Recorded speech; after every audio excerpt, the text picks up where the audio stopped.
ബംഗളൂരുവിൽ online gaming വഴിയുണ്ടായ കടബാധ്യത തീർക്കാൻ അയൽവാസിയായ വയോധികയെ കൊലപ്പെടുത്തി മൃതദേഹം സ്യൂട്ട് കേസിലാക്കി തടാകത്തിൽ തള്ളി. സംഭവം നടന്ന് 24 മണിക്കൂറിനുള്ളിൽ പ്രതിയെ പോലീസ് അറസ്റ്റ് ചെയ്തു. 61-കാരിയായ ജയമ്മയാണ് കൊല്ലപ്പെട്ടത്. സംഭവത്തിൽ അയൽവാസിയായ ഗഗൻ രജൌഡിയയെ പോലീസ് അറസ്റ്റ് ചെയ്തു.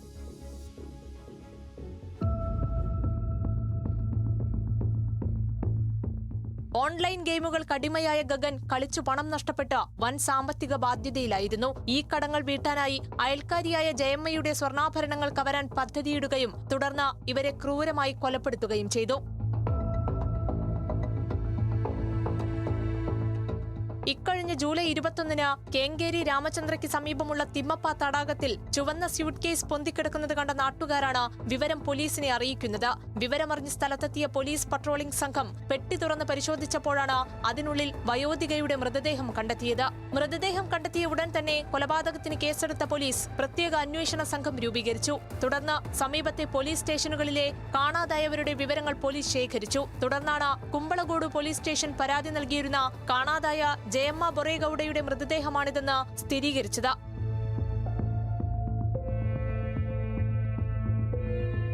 തുടർന്ന് കേസന്വേഷണത്തിന് പോലീസ് CCTV ദൃശ്യങ്ങളും സാങ്കേതിക തെളിവുകളും ശേഖരിച്ചു. ജൂലൈ 15-ന് ജയമ്മ ഗഗന്റെ വീട്ടിലെത്തുകയും തന്റെ ബന്ധുവിനെ വിളിക്കാൻ ഗഗന്റെ മൊബൈൽ ഫോൺ ഉപയോഗിക്കുകയും ചെയ്തിരുന്നതായി അന്വേഷണ സംഘം കണ്ടെത്തി. ഈ നിർണായക വിവരമാണ് അന്വേഷണം പ്രതിയായ ഗഗനിലേക്ക് എത്തിച്ചത്.